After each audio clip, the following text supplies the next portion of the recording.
Hello and welcome to the Loadstar podcast, News in Brief. We're going to be rounding up last week's supply chain news and giving you some insight on what you might see on the Loadstar this week. So obviously last week marked the re-implementation of Trump's so-called reciprocal tariffs on all countries that have, as of yet, been unable to make a trade deal with the US. So it's these next few weeks now that we're really going to start to see the full impact that these tariffs are going to have on shipped volumes and rates. Negotiations are still ongoing in some places, so the advice is don't get too comfortable with the tariff levels as they stand. We did also see the news at the end of last week that the US was set to add an additional 25% tariff on Indian imports. That is on top of their already negotiated 25% tariffs. So that brings the total tariff on Indian imports to the US to 50%, which is one of the highest rates along with Brazil. Trump said that this was a sanction on India in response to the country purchasing Russian oil.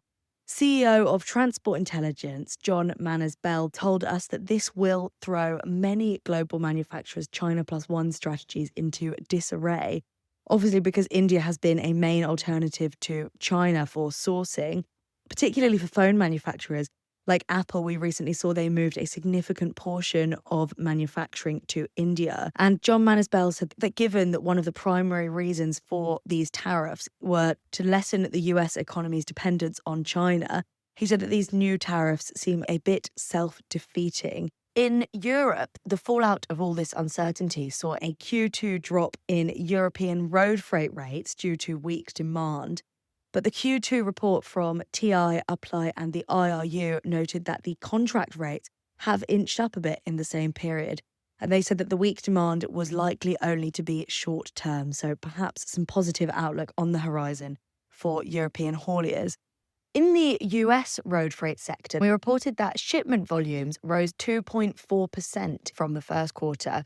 And at the same time, freight spend rose 1.2%. And this is the first time in 3 years that both segments have shown sequential gains. The US Bank's Director of Freight Business Analytics, Bobby Holland, described it as a welcome shift after years of contraction. But he did warn that with all the tariff-related volatility potentially impacting trucking activity, it is too soon to say if the market has turned the corner.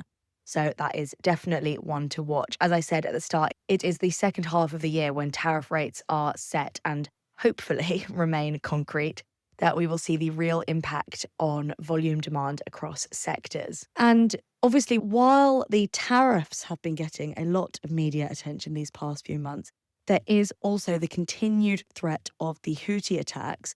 Last week, we had a very interesting report from Alex Whiteman that carriers have been warned to proceed with extreme caution following the major widening of the Houthis' sphere of attacks.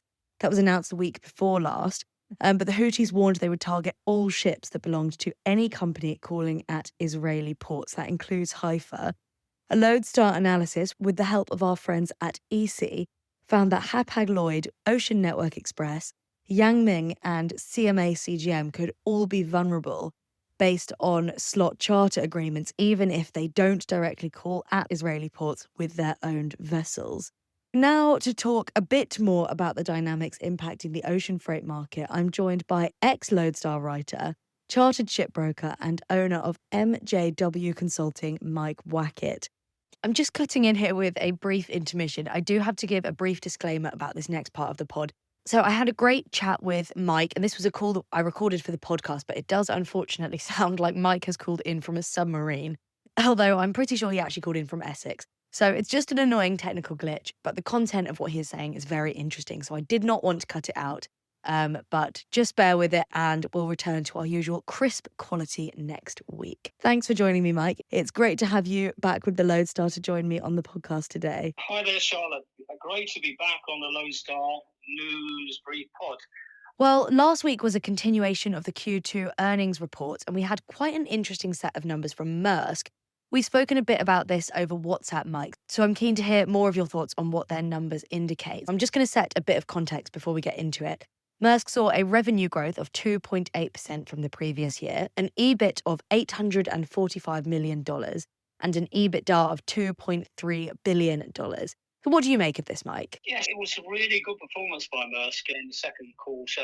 CEO Vincent Clerc was pretty chipper during the earnings call last week, largely crediting the good performance promotion despite the 9.6% year-on-year average rate erosion to the new Gemini Corporation alliance with Hapag.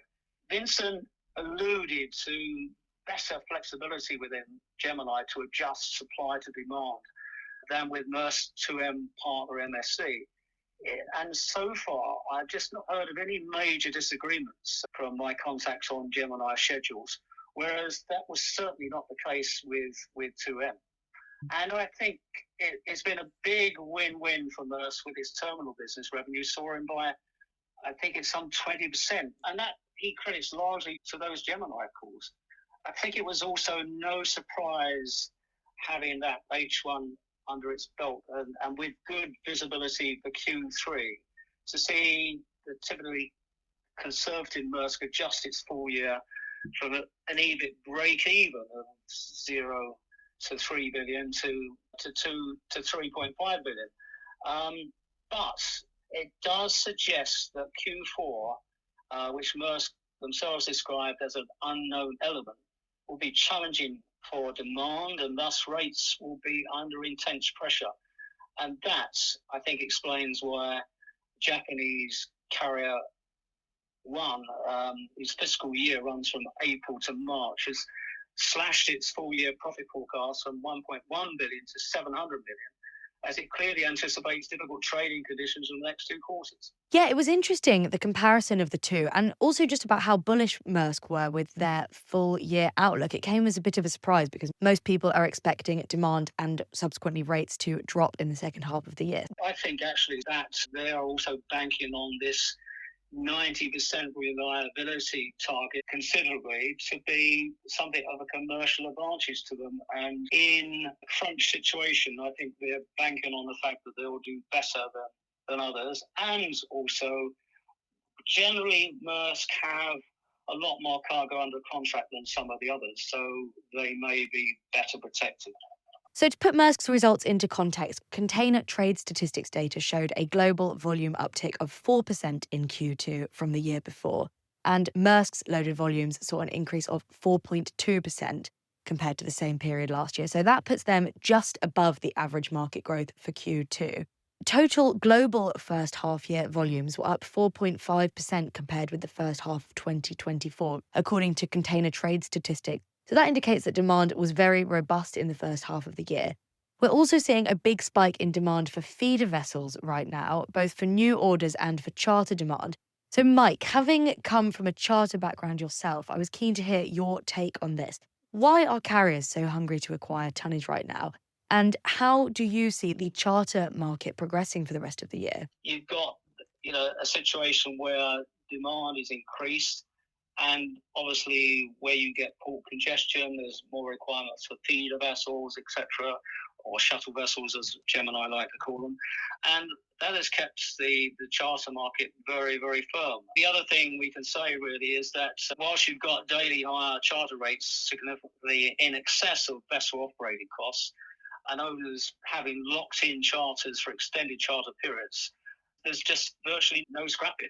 And why would they scrap if they're still earning money from those older ships? There's very little tonnage that's coming open. And hence, when you do see a really good ship, there's a number of carriers after them. And that will keep rates firm. I think despite what he expects a downturn in the coming quarters and the freight side, I mean, the NNOs are sitting pretty with their fixed rate long-term charters, which insulates them against any freight rate collapse.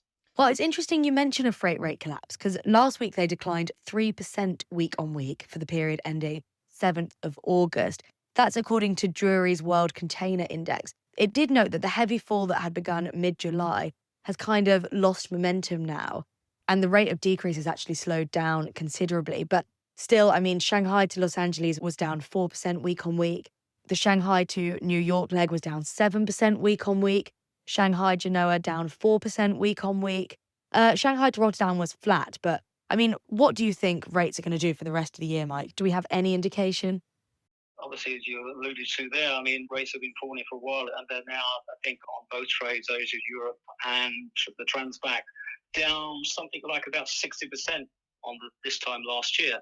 And those carrier August GRIs have seemed to have failed miserably.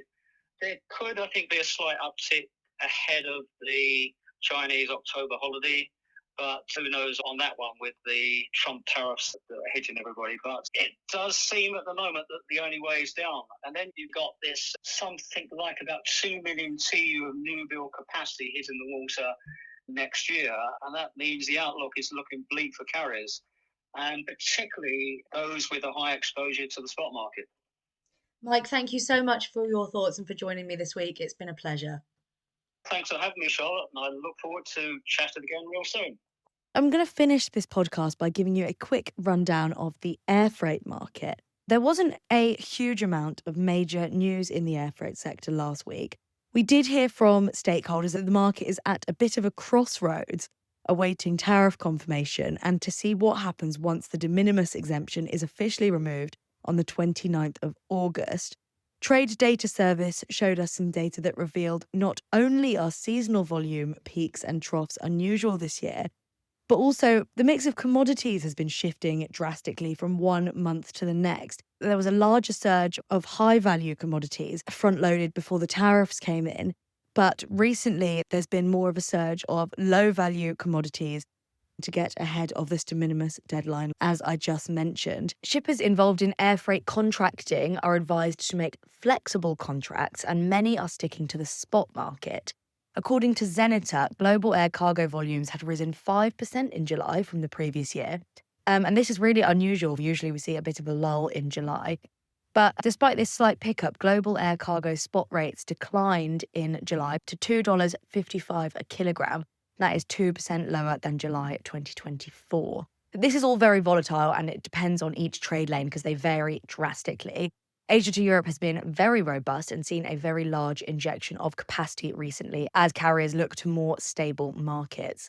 We also had some earnings reports. American Airlines, United, and Delta all posted increases in overall revenue for Q2 and did cite front-loading as a reason for this. And also they cited the high volume of pharma shipments as well. And finally, on the Loadstar Premium this week, there's been some very detailed analysis on Maersk's earnings and how it impacted investors, if that interests you, and similar analysis of DHL's Q2 earnings too.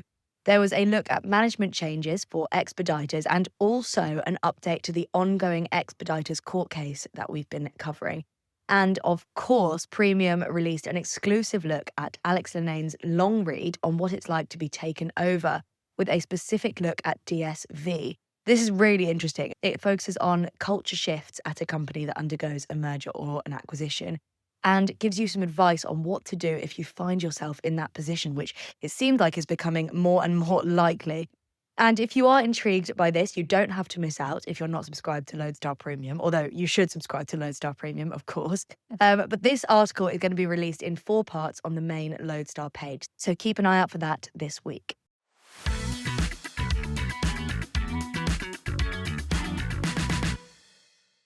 So now that we have recapped all the major points of last week's supply chain news, here's what you might see on the Loadstar this week. We are assuming this week and next we'll likely see a big rush of front-loading de minimis shipments to the US from everywhere except China. Of course, they've already had their de minimis exemption removed. I also spoke to international parcel solutions company ePost about the postal network's role in the de minimis exemption. So I'll be writing up the article on what I found about that this week. And we will also see Hapag-Lloyd release its Q2 results on the 14th of August. So it's going to be interesting to see how their earnings compare to their Gemini partner and how their growth matches up to the market's growth as reported by Container Trade Statistics last week. Our news editor Alex Whiteman will also be writing about the US road freight market and addressing the problems within the sector. He's also going to be examining how carriers are looking to get around the US trade representatives' proposed fees for Chinese ships calling at US ports. We've had reports that this will be implemented from mid-October, so you can keep an eye out for Alex's report this week if you are interested in that. Thank you so much for joining me, and I will see you next episode.